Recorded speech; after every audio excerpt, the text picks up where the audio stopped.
Hello there, kiddos! I'm darkmindedsith, and welcome to the extras video of Mario Party 2. In this video, I'm just going to be showing some random different areas and locations and such in Mario Party 2. Not necessarily going to be playing all of them, but I will be showing some of them, or all of them at least. So I apologize if this video is not the most interesting video, because I am just going to be like showing off random things. So, sorry if it's not that great, but because of this, I am going to be doing two videos. I do plan on doing two videos at the time that I'm recording this, just because since this video is not that interesting, I might as well do the other.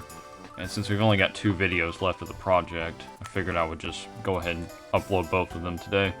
So this video is going to be random extras, and then the next video will be the credits and closing the project. So the main area we need to go to is Minigame Land to show off a lot of the extra stuff in Mario Party 2. So, let's go to Minigame Land.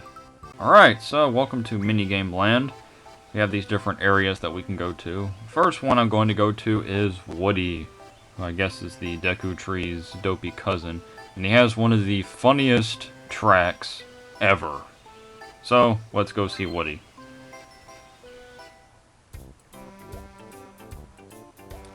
That is the funniest track. You could add that track to anything and it'd be hilarious. Okay, so Woody is important in this game because basically you can purchase mini-games from him. Whenever you play a mini-game for the first time in Mario Party 2, it gets sent to Woody, and you can purchase it from him. That way you can play it whenever you want to. So let's say you play Hexagon Heat for the first time. After unlocking Hexagon Heat, it'll get sent to Woody, and then you can purchase it from him for a certain amount of coins. The coins being the coins that you've earned from the boards that you've played. So the more coins you get, the more mini-games you can purchase. Whenever you purchase a mini-game, you can play it on your own free time. So you don't have to just wait for the mini-game to appear whenever you're playing a certain board. At this point in the game, I've purchased all the mini-games from him, except for, I think, the battle mini-games, because you have to unlock those a certain way, but I'll get to that later. So that's how you unlock the mini-games, and then that's how you're able to play them whenever.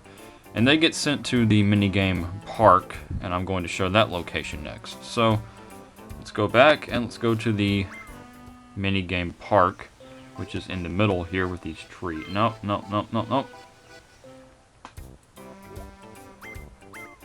Okay, so let's go over here to the minigame park in the middle here, so I'll off-screen there.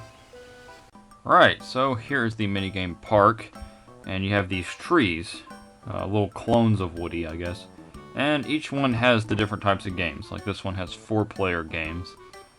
These are item 2 versus 2, 1 versus 3. So for example, if you go to the 4-player minigames, you have like Lava Tile Isle, Hot Rope Jump. You can play the 4-player minigames whenever you want, as long as you've purchased them. Alright, so here is 1 versus 3, you can play those whenever you want, etc. Now if you look between these two trees, the item minigame tree and the 2 versus 2 tree, it looks like another tree or two could go here. I'm thinking this tree is for the battle minigames, because I haven't unlocked that, and I'm not sure about that, but I think that's what it's for, but possibly not. But either way, this is where you can play the minigames whenever you want, as long as you've purchased them. So, that's that. This is the bank. That just tells you how many coins you have, so I've got too many. Alright, so now we're going to go to the minigame stadium. I'm not going to be playing much here, but I will be showing what these different ones are. Here in the minigame stadium, we have 3 different types. We've got Battle, Trial, and Duel. I'm going to go to Battle right quick and show it off.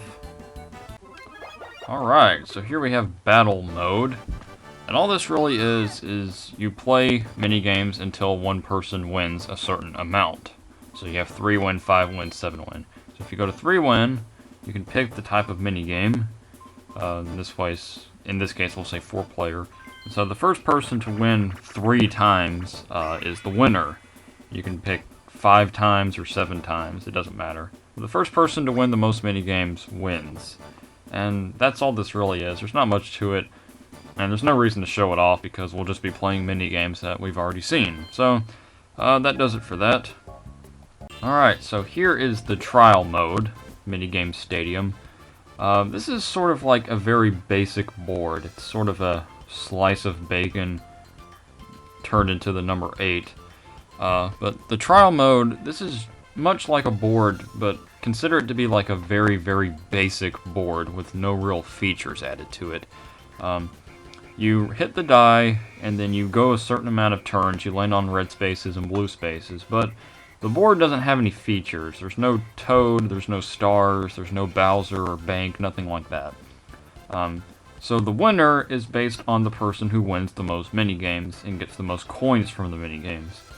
So if you want to play simply based on skill, not based on getting the most stars or anything like that, you want to purely play for minigame skill, then coming here to the trial mode of Minigame Stadium can be fun. But that's really all for that. And again, we would just be playing the same minigames we've already seen, so there's no real point in doing this. So let's move on to the next one. Alright, so here we have Duel mode. And this allows us to play the Duel minigames. And I am going to play 2 of these, because there are 2 Duel minigames that we did not see. The first one is Saber Slashes, and the other is Quick Draw Corks. Those are the ones from Pirate Land and Western Land. So first, we'll go over here to Saber Slashes. And I'm going to show off this battle minigame. Alright, so basically, we have to press A, B, and Z in the proper order that's listed on the screen. And the first person to do all of that successfully is the winner. So, let's start, and I have to press those buttons in the correct order first, and the first person to do it wins. So, therefore, I win. Alright. And that's that. So the next one is the Quick Draw Corks thing.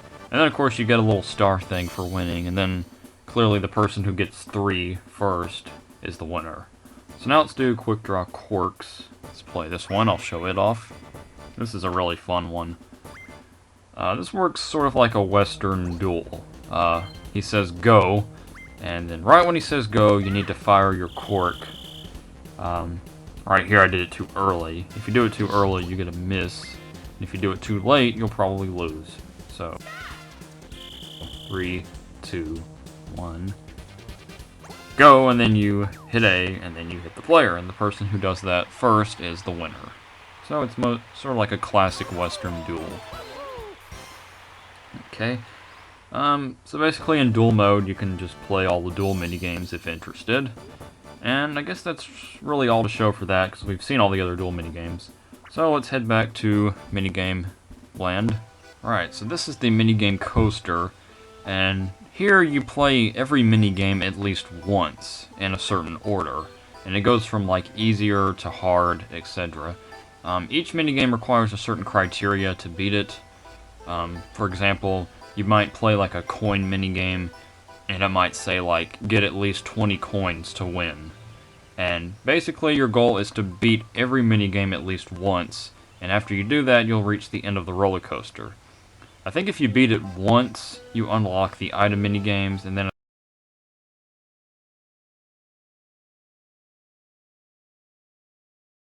if you beat it on hard, you get the battle minigames unlocked, and you can play those in the minigame park. So here we have the records, and this just shows the records of the minigames, like Bobsled Run, Slot Car Derby, the records you have. That's all that is, basically. And with that, that concludes everything in minigame land. Okay, so we're back in the main area. And now we're going to go to the options laboratory. Now you might think, well, options? Why show that? Well, there's actually some different kind of options in this game. Right here you can view the game data. That shows us how many times we've played each board. As you can say, I've played Pirate Land the most, and Bowser Land the least. This shows how much each character has won the different boards. As you can see, I've definitely played with Mario the most, and I've won Pirate Land 13 times, so... And then those are the records again, which I already showed. So, that's that, with that purple Toad man. Here you can delete all your data in the game and start new, for all 0 of you who want to do that. And here you can change it from stereo to mono, if interested. And then here's one of the fun things. You can listen to different sound effects in the game. for the different lands and such. So like Pirate Land. Yeah. And then here's like the different minigame voices. And then here's the different like characters, Mario, and then you can listen to them win and lose.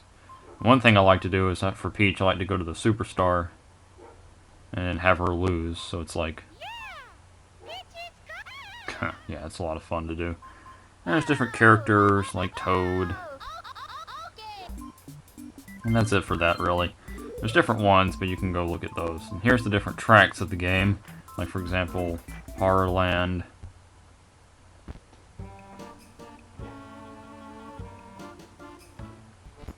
And then you can listen to like the different tracks of the mini games. And of course the classic Woody.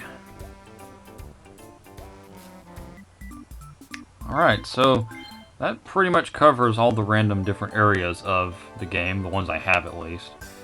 So the last video of the project will be the credits, where I'll just sort of close the project, and I'll just talk about my final thoughts and such. So, thank you for watching, and I'll see you for one last video. Bye!